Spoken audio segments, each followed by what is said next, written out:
Hello நண்பா, இன்னைக்கு Poco F21 Pro Amazon official launch பண்ணிட்டாங்க. ஸ்டார்டிங் பிரைஸ் 23,000 ரூபாய். இந்த 23,000க்கு F21 Proல என்ன கொடுக்குறாங்க, அது ஒரு அன்பாக்சிங் போட்டு இதோட டீடைல் இருக்கு இந்த வீடியோல உங்களுக்கு சொல்றேன். நம்ம சேனல் புதுசுனா மறக்காம நம்ம சேனலுக்கு சப்ஸ்கிரைப் பண்ணிருங்க. உங்க கருத்துக்களை கீழே கமெண்ட் பண்ணுங்க. இந்த வீடியோ பிடிச்சிருந்துச்சுன்னா மத்தவங்களுக்கு ஷேர் பண்ணுங்க. சோ வெயிட் பண்ணாம வீடியோக்குள்ள போலாம். சோ இதுதான் Oppo F21 Pro பாக்ஸ் ஒரு ப்ளூ கலர் ஸ்ட்ரக்சர்ல முன்னாடி F னு போட்டிருக்காங்க. பாக்ஸ் ஓபன் பண்ணா உள்ளுக்குள்ள ஒரு பிளாக் கலர் பாக்ஸ் கொடுக்குறாங்க. சோ அந்த பாக்ஸையும் ஓபன் பண்ணோம்னா உள்ளுக்குள்ள நம்மளுக்கு ஃபர்ஸ்ட் ஒரு ஒயிட் உள்ளுக்குள்ள பிளாக் கலர்ல ஒரு குட்டி பாக்ஸ், அதுக்குள்ள எப்பயும் போல சிக்னேச்சர் டூல், ஒரு சாஃப்ட் கேஸ், ஒரு user guidance book, warranty cards கொடுக்குறாங்க, மொபைல் கொடுக்குறாங்க. சோ இந்த மொபைல் பாத்துட்டீங்கன்னா நம்ம கையில இருக்க ஒரு ஆரஞ்சு கலர். சோ இத பத்தி நான் பின்னாடி டீடைலா சொல்றேன். ஒரு 33 what super would fast charger கொடுக்குறாங்க. அடுத்து ஒரு டைப் சி கேபிள் கொடுக்குறாங்க. சோ பாக்ஸ்க்குள்ள அவ்வளவுதான். சோ Oppo F21 Pro இந்த வட்டம் ஒரு புது யுத்தியை கொண்டு வந்திருக்காங்க. ஆர்பிட் லைட்டுங்க. இவங்க போன வட்டம் ரெனோல இருந்து இங்க இந்த ஆர்பிட் லைட் வர்ற மாதிரி தெரியல. இன்னொட்டமும் F21ல அந்த ரிங்ஸ் சுத்தி அந்த கேமராவோட அவுட்டர் பார்டர்ல ஒரு ரிங்ஸ் மாதிரி கொடுத்து அதுக்குள்ள ஒரு லைட் கொடுக்குறாங்க. சோ அது வந்து ஆர்பிட் லைட்னு சொல்றாங்க. நீங்க சார்ஜ் பண்ணும் போதோ நோட்டிபிகேஷன் வரும்போது இது மாதிரி நேரத்துல பிளிங்க் ஆகி எரியும். ஒரே ஒரு கலர்ல ஒயிட் கலர் மட்டும் தான் எரியும். சோ கலர்ஸ் எல்லாம் சேஞ்ச் பண்ணிக்க முடியாது. இது மாதிரி ஒரு ஆப்ஷன்ஸ்ல இன்னைக்கு F21 Pro எடுத்துட்டு வந்திருக்காங்க. இதோட போர்ட்ஸ் எல்லாம் பாத்துறோம். பாட்டம் சைடு பாத்தீங்கன்னா உங்களுக்கு 3.5 ஆடியோ ஜாக், ஒரு டைப் சி போர்ட், ஒரு மைக், ஒரு ஸ்பீக்கர்கள் கொடுக்குறாங்க. சோ டாப் சைடுல செகண்டரி மைக் ஒன்னு கொடுக்குறாங்க. அப்படியே ரைட் சைடுல பாத்தீங்கன்னா பவர் கீ மட்டும் கொடுக்குறாங்க. லெஃப்ட் சைடுல பாத்துட்டீங்கன்னா உங்களுக்கு வால்யூம் ராக்கர்ஸ் பிளஸ் சிம் போடுறதுக்கு ட்ரை கொடுக்குறாங்க. இல்ல dual SIM plus micro SD card use பண்ணிக்கலாம். Micro SD card 1 TB use பண்ணிக்கலாம். இது வந்து 4G நெட்வொர்க் போன் தான். ஃபர்ஸ்ட் இதோட டிசைன் வைஸ் பாத்துட்டீங்கன்னா ஒரு ஆப்பிள் கட் டிசைன்ல இங்க கொண்டு வந்திருக்காங்க. முன்னாடி இந்த டிசைன் பாத்துட்டீங்கன்னா உங்களுக்கு ஃபைபர் கிளாஸ் லெதர் டிசைன் அப்படின்னு சொல்றாங்க. அதாவது இந்த கிளாஸும் இல்லாம லெதரும் இல்லாம இது ஒரு வகையான இண்டஸ்ட்ரி, ஃபர்ஸ்ட் இண்டஸ்ட்ரியில நாங்க இப்படிதான் ஒரு இது மாதிரி ஒரு டிசைன்ல நாங்க தான் ஃபர்ஸ்ட் கொண்டு வந்திருக்கோம். Oppo வந்து கிளைம் பண்றாங்க.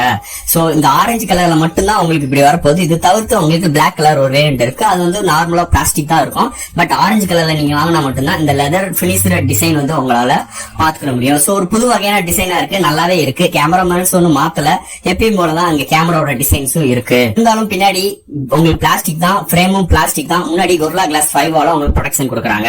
ஒரு டிஸ்பிளே சைஸ் பாத்தீங்கன்னா ஒரு 6.4 இன்ச், ஒரு 90 ரெஃப்ரெஷ் ரேட்டோட, 180 டச் சாம்பிளிங் ரேட்டோட Gorilla Glass 5 super AMOLED display இங்கே கொடுத்திருக்காங்க. இது வந்து Full HD Plus தான். இதோட பீக் பிரைட்னஸ் பாத்தீங்கன்னா ஒரு 800 வரைக்கும் கொடுக்குறாங்க. சோ டிஸ்பிளே நல்லா contrast, viewing and colour saturations so நல்லாவே இருக்கு. இங்க டிஸ்பிளே நல்லா பஞ்சியா இருக்குன்னே சொல்லலாம். நார்மலாவே Oppo போன்ல டிஸ்பிளே தாறுமாறா இருக்கும். அதே மாதிரி இங்க டிஸ்பிளே வேற லெவல்ல இருக்கு.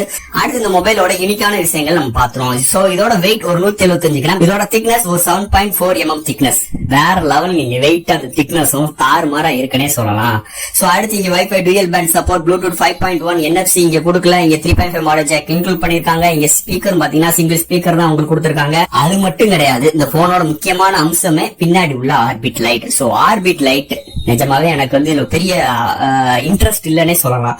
ஏன்னா ஒரு நோட்டிபிகேஷன் வருதுன்னா முன்னாடி நம்மளுக்கு லைட் தெரியணும். இன்னொரு மாதிரி கால் இன்டிமேஷன் வந்துச்சுன்னா நம்மளுக்கு தான் லைட் தெரியணும். அது இல்லையா பின்னாடி லைட் தெரியுது. எப்பவுமே நம்ம போனை திருப்பி வைப்போம், ஏன்னா ஸ்கிரீன் ஸ்கிராச் ஆயிரும் சொல்லிட்டு எப்பவுமே எல்லாம் ஸ்ட்ரைட்டா தான் வைப்போம். சோ கேமரா பம்ப் கீழே போயிடும். அப்படி இருக்கும்போது அந்த லைட் நம்மளால பார்க்க முடியுமா? அப்படி இருக்கும்போது இந்த மெத்தட் ஒரு ஃபெயிலியரான மெத்தட் நான் அடிச்சு சொல்லுவேன். இதுக்கு முன்னாடி வந்த எந்த போன்ஸும் பாத்தீங்கன்னா டிசைன் லைட்டை வந்து முன்னாடி கொண்டு வர மாதிரி வந்துச்சுன்னா நல்லா இருக்குங்க. சோ இங்க வந்து கேமரா பின்னாடி கொண்டு வந்தது ஒரு பாசிட்டிவ் தான், இல்லன்னு சொல்லல. இருந்தாலும் அந்த லைட் நம்மளால பாத்துக்க முடியாது.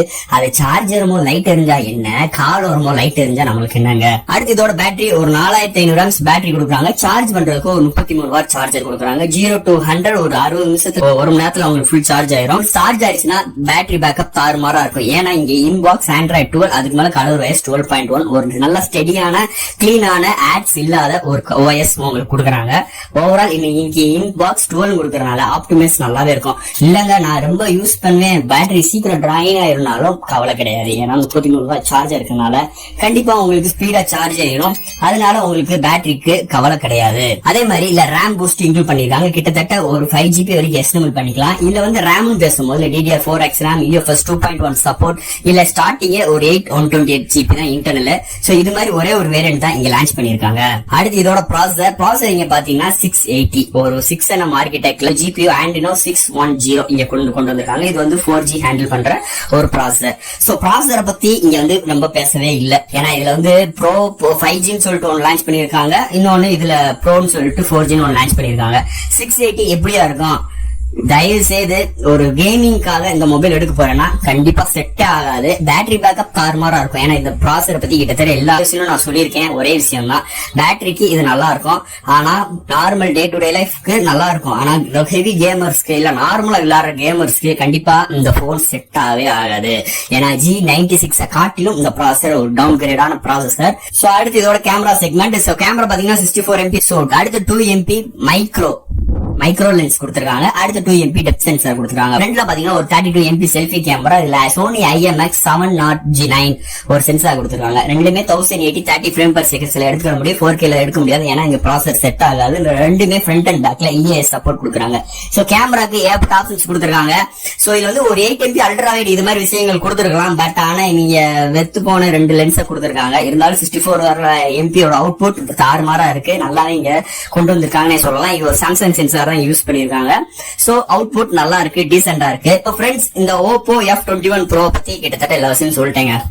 எனக்கு இந்த மொபைலோட மெயின் செல்லிங் பாயிண்ட் இந்த ஆர்பிட் லைட் தான். இந்த ஆர்பிட் லைட் இல்லைன்னா எதுக்கு அந்த மொபைல் லான்ச் பண்ணிருக்கீங்க அப்படின்னு தான் நம்ம சொல்லுவோம். ஏன்னா இது பாக்குறதுக்கு எப்படி இருக்குன்னா Realme 9 சீரிஸ் 4G இப்ப கடைசியா லான்ச் பண்ணாங்கல்ல, GT மாஸ்டர் எடிஷன் சம்திங் ஏதோ லான்ச் பண்ணிருந்தாங்க. GT எடிஷன் இப்ப கடைசியா பிளிப்கார்ட்ல அதோட Realme 9 ஒன்று லான்ச் பண்ணிருந்தாங்கல்ல, அதே ஏதோ அப்படியே ஒரு டிட்டோவை கொண்டு வந்திருக்காங்கன்னு சொல்லலாம். அதுலயே ஆரஞ்சு, இதுலயே ஆரஞ்சு, அதுலயும் பாத்தீங்கன்னா under display, ambulant display, 90 refresh rate இந்த மாதிரி விஷயங்கள். சோ டிஸ்பிளேல இதே மாதிரி தான் Android 12. சோ இது மாதிரி தான் சென்சார்ஸ் அங்கே 64, அங்க 108 பட் ஆனா 64. போனுக்கு ஹைலைட்டான விஷயம் பின்னாடி இந்த ஆர்பிட் லைட் தான். இந்த ஆர்பிட் இல்லைன்னா ரெண்டுமே ஒரே மாதிரி தான் இருக்கும். அதுல எந்த ஒரு மாற்று கருத்தும் கிடையாது. ஆர்பிட் லைட்காக இந்த மொபைல் வாங்க போறீங்க அப்படின்னா உங்களை மாதிரி முட்டாள் யாரும் கிடையாதுன்னு நான் அடிச்சு சொல்லுவேன். ஏன்னா ப்ராசர் அப்படிப்பட்ட ப்ராசர் கிடையாது. இன்னொரு விஷயமும் நம்மள இங்க சொல்றாங்க. அது என்னன்னா, இன்னைக்குள்ள சூழ்நிலைக்கு நீங்க பட்ஜெட் செக்மெண்ட்ல ஒரு மொபைல் வாங்கணும், ஒரு நார்மல் ப்ராசஸர் வாங்கினாலே நீங்க 20,000 ரூபாய் கொடுக்கணும். அப்படிதான் நம்மள கொண்டு வந்துட்டு இருக்காங்க. இது வந்து கடைசியா Redmi 10 ஒரு மொபைல் லான்ச் பண்ணிருந்தாங்க, வெறும் 11,000 ரூபாய். அந்த 11,000 ரூபாய்க்கு எந்த ப்ராசஸரோ அதே ப்ராசஸர் இங்க 22,000 ரூபாய்க்கு கொடுத்துருக்காங்க. ஒரு லைட்டை மட்டும் பின்னாடி கொடுத்து ஒரு லெதர் பினிஷ் டச்னு சொல்லிட்டு ஒரு லைட் வெயிட்ல இங்க கொண்டு வந்து ஒரு நம்மகிட்ட கிட்டத்தட்ட ஒரு 23 ரூபாய் புடுங்குறாங்கன்னே சொல்லலாம் கிட்டத்தட்ட. சோ அந்த மாதிரி விஷயங்கள்லாம் இன்னைக்கு இண்டஸ்ட்ரியில, இன்னைக்கு மொபைல் இண்டஸ்ட்ரியில போய்கிட்டு இருக்கு. சோ இந்த மொபைல் எடுக்கிறவங்க பார்த்து நிதானமா யோசிச்சு எடுங்க. சோ ஃப்ரெண்ட்ஸ், இந்த மொபைல் பத்தி கிட்டத்தட்ட எல்லா விஷயம் சொல்லிட்டேன். எனக்கு பொறுத்தளவு இந்த மொபைல் சுத்தமா வேஸ்ட்னு தான் நான் சொல்லுவேன். இதுல எதுவும் டவுட்ஸ் இருந்துச்சா மறக்காம கமெண்ட் செக்ஷன்ல கேளுங்க. மறக்காம நம்ம சேனல் சப்ஸ்கிரைப் பண்ணுங்க. அடுத்து இந்த மாதிரி சூப்பரான இன்ட்ரெஸ்டான வீடியோல உங்க மீட் பண்றேன். தேங்க்யூ.